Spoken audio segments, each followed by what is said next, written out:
What's going on, Pacer Nation? Welcome back to another episode of Bring the Juice Pacers. Guys, sorry for the late recap here. It's been kind of crazy between the Colts playing, family things. I haven't been able to get to this game until right now. And this is a game I'm going to keep it pretty short because the Pacers do play another game here tonight. But Indiana Pacers fall to 1-2 on the season after they lose a heartbreaking game to the Philadelphia 76ers. And, just a game where Indiana had its chances to win, but at the end of it all, they weren't able to take care of business. And really, when you look at it, it came down to, Tyrese Halliburton missing two free throws, which was just kind of crazy. So the Indiana Pacers do fall to the 76ers by a score of 118 to 114. So definitely a game. The Pacers, very frustrating to lose that game because they had it. Halliburton, even earlier on in that game, had that game-winning three to send it to overtime, and it just seemed like the Indiana Pacers just had no answers all day long for Tyrese Maxey. He had 45 points in this game and just was a frustrating game, all things considered. And there's a lot of questions on what exactly happened.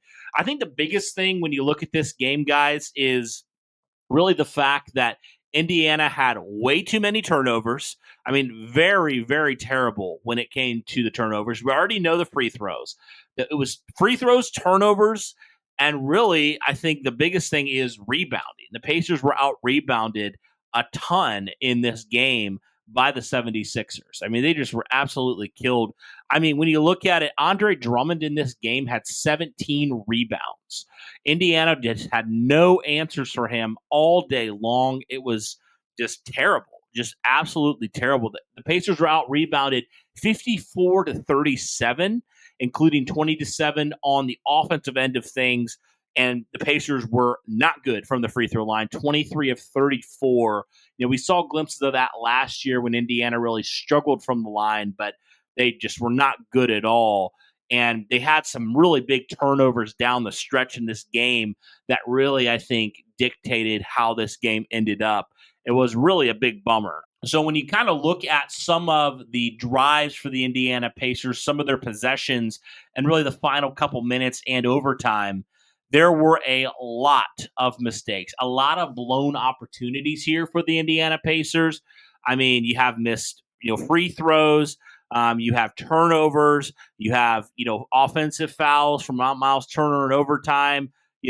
Multiple times when you got to the free throw line and you only converted one of two or didn't convert at all. So, I mean, just some of those things, just some brutal stretches from this Indiana offense. And really, those three departments, the free throws, the rebounds, the fouls, the turnovers, all that stuff just really contributed to the Pacers blowing it when it mattered the most, which was definitely a bummer.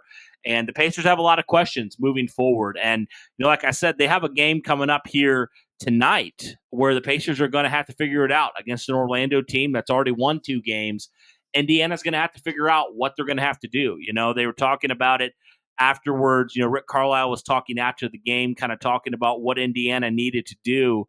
And I think the biggest thing was kind of what we saw really was, the turnovers and the rebounds. And so Indiana, a team that hasn't always been great in the last couple of years at out rebounding teams, but it's been a very apparent and obvious the last couple games that the Pacers are really struggling from that department. Really, really struggling. I mean, no doubt.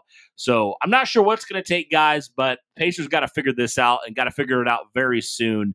Also isn't helping that Tyrese Halliburton just has not looked like himself at all. This is a stat according to, shout out to Alex Golden, also a Blue Wire guy as well. Shout out to him.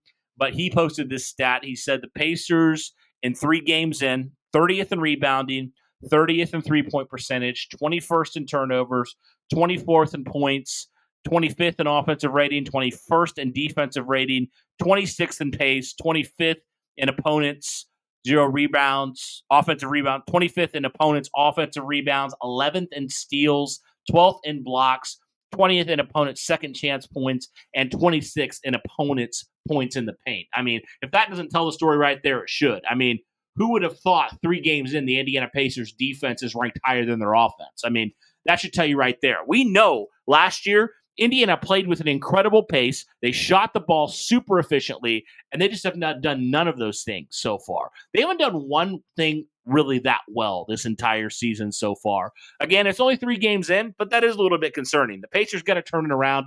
They got to figure this out because they can't continue to do what they've done. I mean, they just absolutely can't. I mean, this was a 76ers team that was missing multiple guys, multiple starters, and the Pacers still were not able to win this game. So it is very concerning. I don't know what's got to change, but it's been pretty bad the last 2 games, especially for the Indiana Pacers. And even in that first game, the Pacers didn't shoot the ball that well. So they got to figure some stuff out, man. Like I said, the Pacers have a chance here against the Magic here tonight to figure it out a little bit more. But yeah, a lot of concerns, a lot of questions for the Pacers early on here so far through the course of the 2024 season. But guys, let us know your thoughts in the comments down below. But guys, that'll do it for this one. Thank you so much for tuning in. And as always, guys, go Pacers.